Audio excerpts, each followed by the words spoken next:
जय हिंद। प्रिय उत्तराखंड वासियों, देश के 77वें स्वतंत्रता दिवस के अवसर पर सभी प्रदेशवासियों को मेरी हार्दिक बधाई एवं शुभकामनाएं। सर्वप्रथम मैं इस अवसर पर समस्त स्वतंत्रता संग्राम सेनानियों, अमर शहीदों, वीर वीरांगनाओं को नमन करता हूं।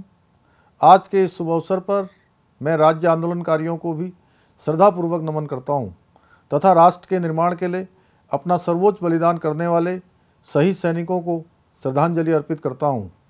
इस अवसर पर मैं देवतुल्य उत्तराखंड वासियों का भी अभिनंदन करता हूं, जो देश और राज्य की प्रगति एवं विकास में अपना महत्वपूर्ण योगदान दे रहे हैं। इस वर्ष हमने देश की आज़ादी का अमृत महोत्सव मनाया। हमारे लिए अमृत महोत्सव ऐसा स्वर्णिम अवसर था जब हमने विगत 75 वर्षों में राष्ट्र निर्माण में अपना अविस्मरणीय योगदान देने वाले विभूतियों, भारत की एकता और अखंडता के लिए अपना सर्वस्व बलिदान करने वाले अपने महान नायकों तथा देश के सपनों को पूरा करने वाले महानायकों को याद किया। भारत की स्वर्णिम यात्रा में हमारे छोटे से प्रदेश उत्तराखंड का योगदान किसी भी प्रकार से कम नहीं रहा। चाहे भारत की बाहरी सीमाओं की रक्षा की बात हो या देश की उन्नति का विषय, उत्तराखंड के लोगों ने प्रत्येक क्षेत्र में अपने योगदान से अपने प्रदेश का नाम रोशन किया है। उत्तराखंड देवभूमि के साथ वीरभूमि भी है। छोटा राज्य होने के बावजूद देश की रक्षा में हमारा योगदान उल्लेखनीय रहा है। सैनिक परंपरा वाले वीरभूमि उत्तराखंड में पीढ़ियों से लगभग हर परिवार से वीर व वीरांगनाएं देश की रक्षा में अपना योगदान दे रहे हैं। हमें अपनी सैनिक परंपरा और देशभक्ति की विरासत पर गर्व है। केंद्र तथा उत्तराखंड सरकार के लिए भी सैनिकों का सम्मान, कल्याण तथा हित सर्वोच्च प्राथमिकता का विषय है। राज्य सरकार द्वारा शहीद सैनिकों के सम्मान में देहरादून में शौर्य स्थल का निर्माण किया गया है। राज्य में 5वें धाम के रूप में भव्य सैन्य धाम का निर्माण किया जा रहा है। हमारी सरकार ने शहीद सैनिकों के परिवार के एक सदस्य का सरकारी नौकरी में समायोजन का निर्णय लिया है। उत्तराखंड से द्वितीय विश्व युद्ध की वीर वीरांगनाओं की पेंशन वृद्धि के साथ ही वीरता पदक से सम्मानित सैनिकों के अनुदान में भी बढ़ोतरी की गई है। हिम प्रहरी योजना के तहत राज्य के भूतपूर्व सैनिकों एवं युवाओं को सीमाओं में बसने के लिए आवश्यक मदद दी जा रही है। स्वतंत्रता संग्राम सेनानी और उनकी विधवाओं की पेंशन 21,000 से बढ़ाकर 25,000 कर दी गई है। हम अपने सैनिकों के सम्मान और कल्याण के लिए प्रतिबद्ध हैं। प्रिय प्रदेशवासियों, मातृशक्ति का सम्मान हमारी परंपरा रही है। राज्य निर्माण आंदोलन तथा इसके बाद प्रदेश के विकास व प्रगति में राज्य की महिलाओं का महत्वपूर्ण योगदान रहा है। आज भी राज्य की मातृशक्ति ग्रामीण जनजीवन, आर्थिकी, सामाजिक व सांस्कृतिक ताने बाने की रीढ़ है। महिला सशक्तिकरण तथा महिलाओं का सर्वांगीण विकास उत्तराखंड सरकार की सर्वोच्च प्राथमिकताओं में शामिल है। राज्य की महिलाओं में उद्यमिता को बढ़ावा देने के लिए राज्य सरकार द्वारा महिला स्वयं सहायता समूह को प्रोत्साहित किया जा रहा है। महिलाओं को आर्थिक रूप से सशक्त बनाने हेतु लखपति दीदी योजना के तहत महिला स्वयं सहायता समूह को 5 लाख रुपए तक का ऋण बिना ब्याज के दिया जा रहा है। 2025 तक 1,25,000 महिलाओं को लखपति दीदी बनाने का लक्ष्य रखा गया है। प्रधानमंत्री जी के बेटी बचाओ बेटी पढ़ाओ अभियान को आगे बढ़ाते हुए मुख्यमंत्री महालक्ष्मी योजना की शुरुआत की है।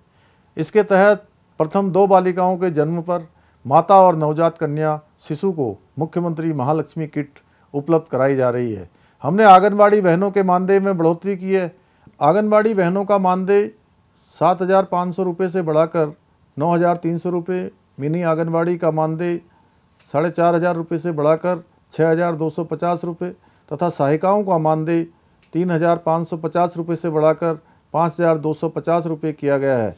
इस प्रकार आशा कार्यकर्तियों के मानदेय में 1,500 रुपये की वृद्धि की है। इसमें 1,000 रुपये मानदेय वृद्धि और 500 रुपये प्रोत्साहन राशि शामिल है। इस प्रकार उन्हें मिलने वाली धनराशि 4,500 रुपये से बढ़ाकर 6,000 रुपये हो गई है। राज्य की महिलाओं को सरकारी नौकरियों में क्षैतिज आरक्षण के लिए कानून बना दिया गया है।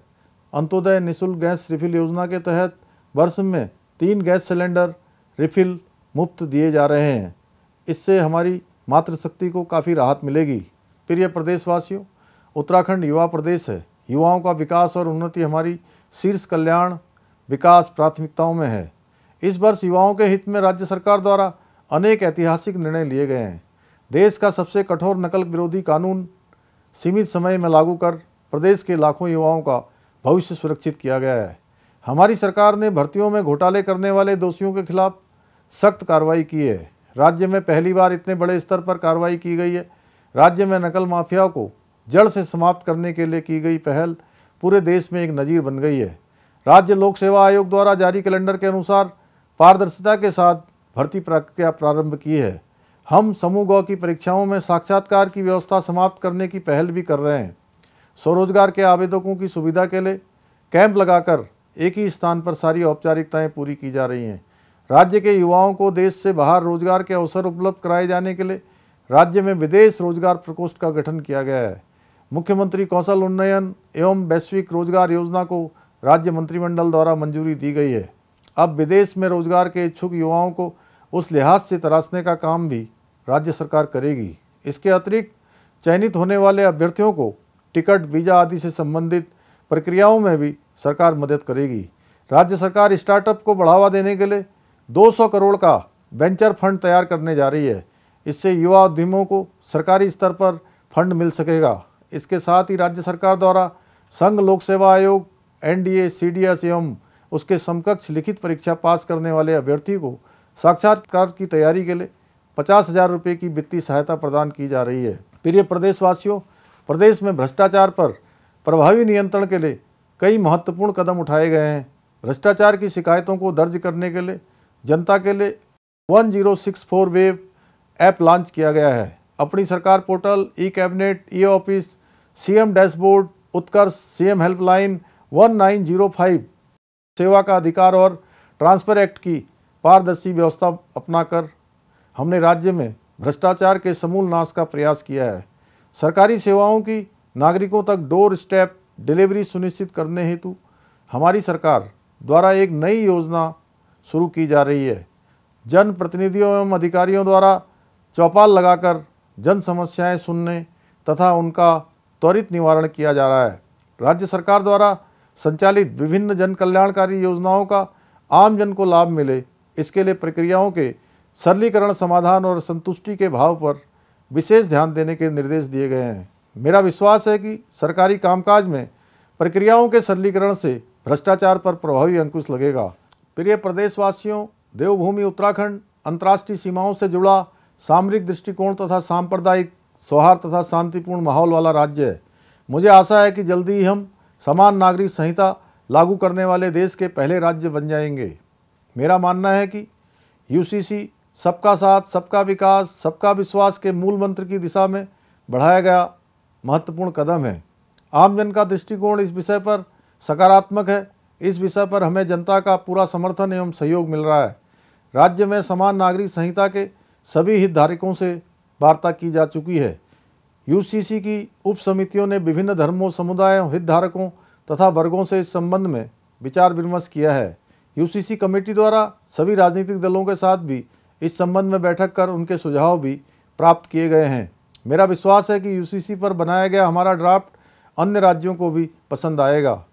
प्रिय प्रदेशवासियों, यह उत्तराखंड जैसे भौगोलिक दृष्टि से अपेक्षाकृत छोटे राज्य के लिए वास्तव में अत्यंत गौरवशाली उपलब्धि है, जिसे G20 की 3 बैठकों के आयोजन का सुअवसर मिला। यह प्रधानमंत्री श्री नरेंद्र मोदी जी द्वारा तथा केंद्र सरकार का देवभूमि उत्तराखंड की सरकार, प्रशासनिक अमले एवं लोगों की क्षमता व प्रतिभा पर अटूट विश्वास को दर्शाता है। हम सभी इसके लिए प्रधानमंत्री जी की हृदय की गहराइयों से आभारी हैं। राज्य में G20 की सभी बैठकों के हमारे अनुभव अविस्मरणीय थे। G20 देशों से आए हमारे डेलीगेट्स भी अपने साथ राज्य की नैसर्गिक सौंदर्य, समृद्ध संस्कृति, अनूठे ग्रामीण जीवन के बेहतरीन अनुभव लेकर यहाँ से लौटे।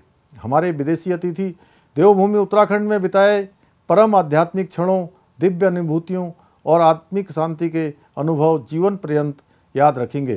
टिहरी के आणी गांव में ग्रामीणों से संपर्क के माध्यम से डेलीगेट्स उत्तराखंड के पारंपरिक ग्रामीण जीवन, सुंदर लोक परंपराओं तथा पर्वतीय क्षेत्रों में धरातल स्तर पर हो रही नवीन पहल से रूबरू हुए। राज्य में G20 के सम्मेलनों का आयोजन हमारे लिए नए अवसर, नए अनुभव, अपनी पारंपरिक, सांस्कृतिक, आध्यात्मिक विरासत, पर्यटन की क्षमताओं को अंतर्राष्ट्रीय स्तर पर प्रदर्शित करने का स्वर्णिम अवसर रहा है। प्रिय प्रदेशवासियों, प्रदेश के सर्वांगीण विकास के लिए हम एक प्रभावी रोड मैप पर कार्य कर रहे हैं। हमने 2025 तक देवभूमि उत्तराखंड को हर क्षेत्र में देश का सर्वश्रेष्ठ एवं अग्रणी राज्य बनाने का संकल्प लिया है। हम एक समृद्ध और आत्मनिर्भर उत्तराखंड बनाने के लिए कार्य कर रहे हैं। इस दिशा में हमने काफ़ी रास्ता तय कर लिया है, लेकिन अपने लक्ष्य तक पहुंचने के लिए हमें अभी और चलना है। अनुकूल औद्योगिक नीति, दक्ष मानव संसाधन और उदार कर लाभों से उत्पन्न पूंजी निवेश में भारी वृद्धि के कारण उत्तराखंड भारत में सबसे तेज़ी से विकास करने वाले राज्यों में से एक बन गया है। आगामी नवंबर-दिसंबर में राज्य में ग्लोबल इन्वेस्टर समिट होने जा रहा है। इसमें भारी संख्या में दुनिया भर के निवेशक उत्तराखंड में निवेश का निर्णय लेंगे। इसके साथ ही उत्तराखंड सूक्ष्म लघु एवं मध्यम नीति 2023 के तहत MSME क्षेत्र में समावेशी विकास अनुकूल परिस्थिति तंत्र विकसित करने के दृष्टिगत प्रदेश में 50 क्लस्टर विकसित किए गए हैं। पूंजीगत उपादान के रूप में MSME को श्रेणीवार जनपदों हेतु 20 लाख से 4 करोड़ के उत्पादन सहायता दी जाएगी। प्रधानमंत्री श्री नरेंद्र मोदी जी के नेतृत्व में उत्तराखंड में 1,50,000 करोड़ की योजनाओं पर तेजी से कार्य हो रहे हैं। राज्य सरकार के प्रयासों से उत्तराखंड पर्यटन hub, adventure tourism hub, film shooting destination के रूप में भी तेजी से उभर रहा है। दिल्ली देहरादून एलिवेटेड रोड तैयार होने तथा वंदे भारत एक्सप्रेस से देहरादून जल्दी ही दिल्ली NCR का हिस्सा बन जाएगा, जिससे यहाँ निवेश, उद्योगों के विकास, रोजगार के नए नए अवसर उपलब्ध होंगे। 1930 करोड़ रुपए की टेहरी लेक डेवलपमेंट परियोजना से टेहरी झील प्रमुख टूरिस्ट डेस्टिनेशन बन रही है। केदारनाथ धाम में 750 करोड़ रुपए से पुनर्निर्माण कार्य, बद्रीनाथ धाम में 550 करोड़ रुपए से पुनर्विकास कार्य, 2430 करोड़ लागत से गौरीकुंड, केदारनाथ और गोविंद घाट हेमकुंड साहब रोपवे का शिलान्यास हो चुका है। 16,216 करोड़ रुपए की 125 किलोमीटर लंबी ऋषिकेश कर्णप्रयाग रेल परियोजना पर तेजी से काम चल रहा है।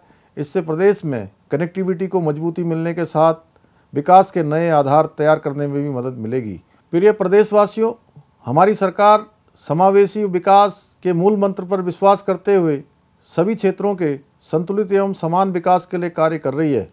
केदारनाथ व बद्रीनाथ की तर्ज पर कुमायूं के पौराणिक मंदिरों को भव्य बनाने के लिए मानसखंड मंदिर माला मिशन की कार्य योजना पर कार्य हो रहा है। अब हम कह सकते हैं कि कुमाऊं मंडल में भी तीर्थ स्थलों के विकास एवं कनेक्टिविटी के क्षेत्र में अभूतपूर्व कार्य हो रहा है। मिशन मायापुरी के अंतर्गत हरिद्वार को योग की अंतर्राष्ट्रीय राजधानी और विश्व में आध्यात्मिक पर्यटन के लिए सबसे बड़े स्थलों के रूप में बदलने के लिए उच्च गुणवत्ता वाले बुनियादी ढांचे का निर्माण किया जाएगा। धार्मिक पर्यटन का विकास राज्य के युवाओं के लिए भी रोजगार के अवसरों की अपार संभावनाओं से जुड़ा है। मेरा 100% विश्वास है कि धार्मिक पर्यटन के क्षेत्र में तरक्की राज्य में पलायन को रोकने में भी कामयाब रहेगी। प्रिय प्रदेशवासियों, प्रधानमंत्री जी का उत्तराखंड को विश्व की आध्यात्मिक और सांस्कृतिक राजधानी के रूप में विकसित करने का सपना है। भविष्य में पूरी दुनिया से लोग यहाँ आत्मिक शांति के लिए आएंगे। प्रधानमंत्री जी ने कहा है कि 21वीं सदी का तीसरा दशक उत्तराखंड का दशक होगा। यह हम हर उत्तराखंड वासी के लिए हर्ष और गर्व का विषय है। मेरा उत्तराखंड के सभी नागरिकों से अपने कर्तव्य एवं दायित्वों का पूरी निष्ठा के साथ निर्वहन करने की भी अपेक्षा है। आइए आज के स्वतंत्रता दिवस के शुभ अवसर पर हम सभी एक उन्नत, श्रेष्ठ और प्रगतिशील उत्तराखंड बनाने का संकल्प लें। एक बार पुनः आप सभी को स्वतंत्रता दिवस की हार्दिक शुभकामनाएं। जय हिंद, जय उत्तराखंड।